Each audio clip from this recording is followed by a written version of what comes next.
Audio 8। पुस्तक सेवा साधना और उसके सिद्धांत। लेखक वेदमूर्ति तपोनिष्ठ श्री राम शर्मा आचार्य।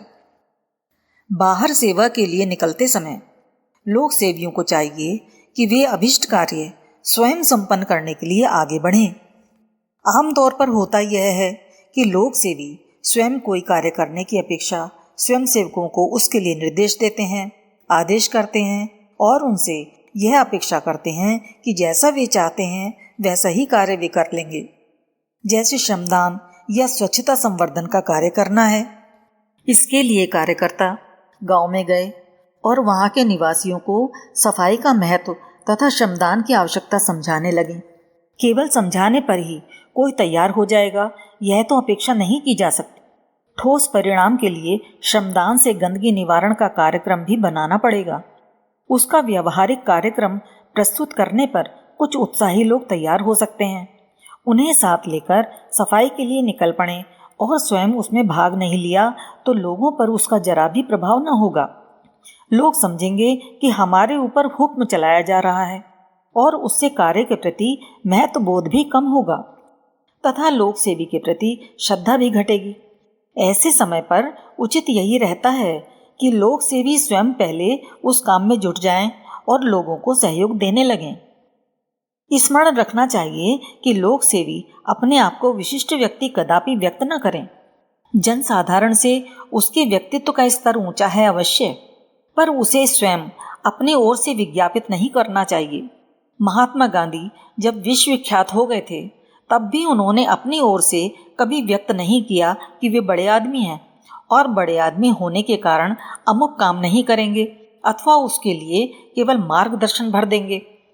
उनके जीवन की दो घटनाएं उल्लेखनीय हैं जो यह व्यक्त करती हैं कि छोटे समझे जाने वाले कार्यों के प्रति उनका दृष्टिकोण कैसा था और वे अपने सहयोगियों का हृदय किस प्रकार जीत लिया करते थे। एक बार गांधी जी अफ्रीका से ब्रिटेन गए। उस समय वे दक्षिण अफ्रीका में सत्याग्रह आंदोलन का संचालन कर रहे थे। जिस समय वे इंग्लैंड पहुंचे, उन्हीं दिनों इंग्लैंड में पढ़ रहे भारतीय छात्रों ने एक समारोह का आयोजन किया। उन्होंने किसी भारतीय व्यक्ति को ही इस समारोह का अध्यक्ष बनाने की बात सोची। कुछ लोगों ने गांधी जी का नाम सुझाया और निश्चित कर लिया कि गांधी जी को ही अध्यक्ष बनाया जाए। गांधी जी ने अध्यक्ष बनना स्वीकार कर लिया और समारोह आरंभ होने से पूर्व ही वहां पहुंच गए ताकि आयोजन की व्यवस्था में कुछ सहयोग दे सकें। इस समय समारोह में आमंत्रित अतिथियों के लिए स्वल्पाहार तैयार किया जा रहा था। गांधी जी भी उसमें जुट गए।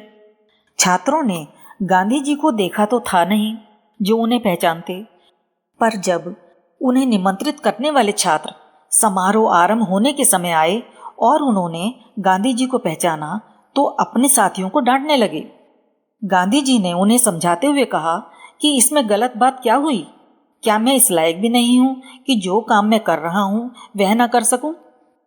सभी छात्र महात्मा गांधी की इस महानता के सामने अभिभूत हो गए। इसी प्रकार की एक और घटना साबरमती आश्रम की है। आश्रम में एक लड़का रहता था। उसके पास ओढ़ने के लिए साधारण सी चादर मात्र थी। गांधी जी ने उसका बिस्तर देखा तो पूछा, क्या तुम्हें इस बिस्तर में नींद आ जाती है? ठंड नहीं लगती? लड़के ने कहा, बापू ठंड तो लगती है। गांधी जी ने अगले दिन उसे अपने हाथ से एक रजाई बनाकर दी।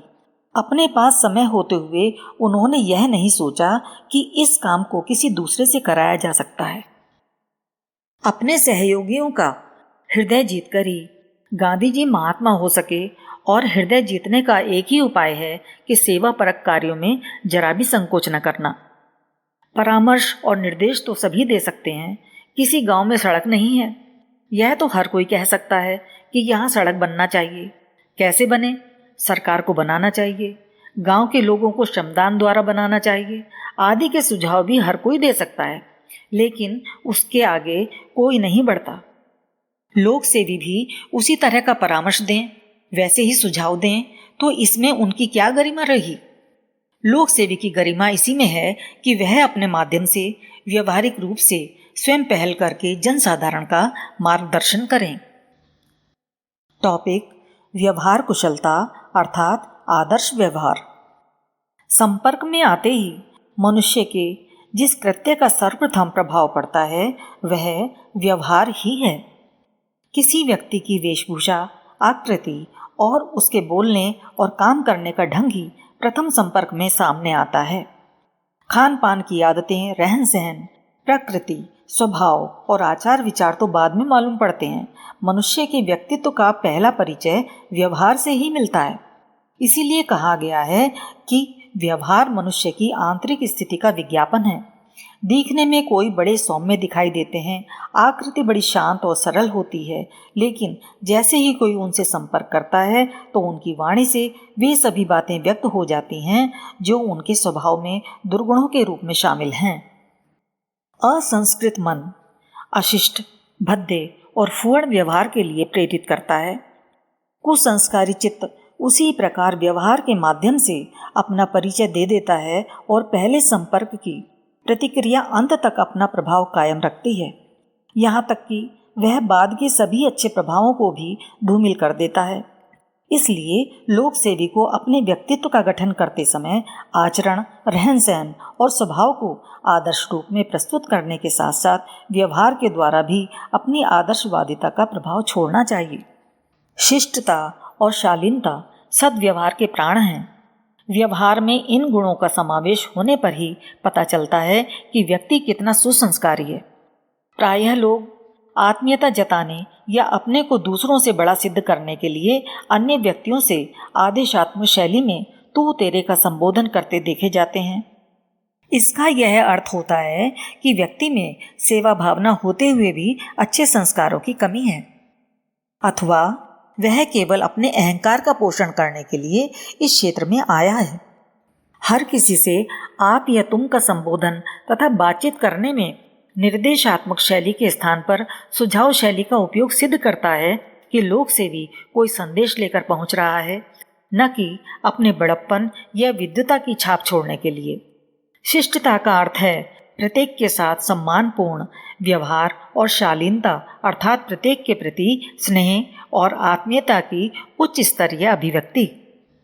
स्नेह और आत्मीयता तो सर्वत्र व्यक्त की जाती है।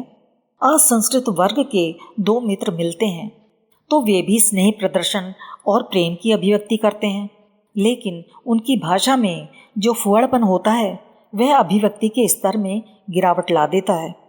लोक सेवी को तो अपने आचरण और व्यवहार द्वारा भी लोक शिक्षण करना है, साथ ही अपने व्यक्तित्व का स्तर भी ऊंचा उठाना है। अतः यह आवश्यक है कि व्यवहार में स्नेह, प्रेम का समावेश करने के साथ साथ शिष्टता और शालीनता भी समाविष्ट की जाए। शिष्टता के साथ शांतिपूर्वक बोलने और आवेशग्रस्त न होने की आदत भी लोक सेवी के स्वभाव का अंग होनी चाहिए। वैसे बहुत से लोग स्वाभाविक रूप से ही कठोर और कटुभाषी होते हैं। जोर से बोलना या कटुक्तियां कहना उनके स्वभाव में ही रहता है, लेकिन यह भी संभव है कि वे अपने सिद्धांतों पर दृढ़ रहने की दृष्टि से कठोर व्यवहार कर रहे हों। स्वभावगत कटुता तो लोक सेवी के स्वभाव में होना ही नहीं चाहिए। सिद्धांतों के प्रश्न पर भी लोक सेवी का व्यवहार कटु कर्कश न हो। दृढ़ता की बात अलग है और कटुता की बात अलग है। दृढ़ता का अर्थ है अपने सिद्धांतों और मर्यादाओं पर अडिग रहने की निष्ठा। कई अवसर ऐसे आते हैं जब सिद्धांतों से विचलित होने का भय उपस्थित हो जाता है। लोग अपने स्नेह और श्रद्धावश उस तरह का आग्रह भी करते हैं। लोगों की श्रद्धा व्यक्ति के प्रति केंद्रीभूत होकर उसे सम्मानित करने, अभिनंदित करने के लिए भी उमड़ सकती है और व्यक्ति पूजा का क्रम चल पड़ता है। ऐसी स्थिति में अपने आदर्शों पर दृढ़ रहने, मर्यादाओं का पालन करने के लिए दृढ़ रहना तो आवश्यक है, पर कटु होने की कहीं भी आवश्यकता नहीं है। अपने सिद्धांतों पर दृढ़ होते हुए भी लोगों के आग्रह से जिनसे कि मर्यादा टूटने का डर रहता है, विनम्रता पूर्वक बचा जा सकता है। महात्मा गांधी के जीवन में ऐसे कई प्रसंग आए जबकि उन्हें अपने सिद्धांतों की रक्षा के लिए दृढ़ता बरतने की आवश्यकता हुई, परंतु गांधी जी बिना किसी प्रकार की कटुता व्यक्त किए अपने सिद्धांतों पर दृढ़ बने रहे। उनके विदेशी मित्रों ने एक बार प्रीति भोज का आयोजन किया। उस समय गांधी जी विदेश में पढ़ रहे थे। प्रीति भोज का आयोजन करने वाले मित्र उनके सहपाठी ही थे। भोज में मांस भी पकाया गया और परोसा जाने लगा तो उन्होंने मना करते हुए कहा कि मैं इसका इस्तेमाल नहीं करता। मित्रों ने समझाया कि इसमें क्या नुकसान है, डॉक्टर लोग तो इसे स्वास्थ्यवर्धक बताते हैं। गांधी जी ने कहा, परंतु यह मेरा व्रत है कि मैं कभी मांसाहार ना करूँगा। मित्र वाद विवाद पर उतर आए और तर्क देने लगे। बहुत संभव था कि गांधी जी भी वाद विवाद करने लगते। मित्रों ने यह कहकर तर्क युद्ध छेड़ने का प्रयास किया कि उस व्रत की क्या उपयोगिता जिससे लाभदायक कार्यों को ना किया जा सके। तो गांधी जी ने यह कहकर विवाद को एक ही वाक्य में समाप्त किया, इस समय मैं व्रत की आवश्यकता उपयोगिता का भी ख्याल नहीं कर रहा हूँ, बल्कि मेरे लिए तो अपनी माँ को दिया गया वह वचन ही काफ़ी है जिसमें कि मैंने मांस न खाने और शराब न छूने का संकल्प लिया था। गांधी जी के मित्र वहीं चुप रह गए। वहां सिद्धांत रक्षा भी हो गई और कटुता भी उत्पन्न हुई। लोक सेवी को अपनी बात नम्रता और शालीनता पूर्वक कहनी चाहिए। यह नम्रता और शालीनता अंतःस्थल से व्यक्त होनी चाहिए, अन्यथा व्यवहार में बनावटीपन भी हो सकता है। आंतरिक क्षेत्र में देश दुर्भाव रहते हुए भी लोग मीठा बोलने और अपने को हितैषी जाहिर करने का अच्छा अभ्यास कर लेते हैं। ठग और जालसाज अपने मन में दूसरे व्यक्ति को ठगने, उसका धन छीनने की भावना रखते हुए भी बाहर से ऐसा व्यक्त करते हैं कि चतुर से चतुर व्यक्ति भी उनसे धोखा खा जाते हैं। लेकिन इस बनावटीपन का प्रभाव कुछ देर तक ही रहता है। उस क्षणिक प्रभाव में ही ठग जालसाज अपना मतलब हल कर चलते बनते हैं। लोक सेवी का उद्देश्य तो स्थायी प्रभाव छोड़ना और व्यक्ति की जीवन क्रिया मोड़ना है। इसलिए उसका व्यवहार आंतरिक भावनाओं से संयुक्त होना चाहिए। सोचा जा सकता है कि हमारे अंतःकरण में जब सद्भावनाएं, विनय भाव, स्नेह और प्रेम, सौजन्य उत्पन्न होगा तब लोगों से अच्छा व्यवहार करेंगे। यह भी एक आत्म प्रवंचना है। लोक सेवी को अपने व्यवहार में आंतरिक गहराई तो लानी चाहिए, पर उसके लिए अंतःकरण में सद्भावनाओं के उदय तक अपने व्यवहार का स्तर गिरा ही नहीं रहने देना चाहिए, क्योंकि व्यवहार का उद्देश्य प्रभाव उत्पन्न करने के साथ साथ शिक्षण करना भी तो है। व्यवहार कुशलता प्राप्त करने के साथ साथ आंतरिक निष्ठा के समावेश की साधना भी नियमित रूप से चलती रहे।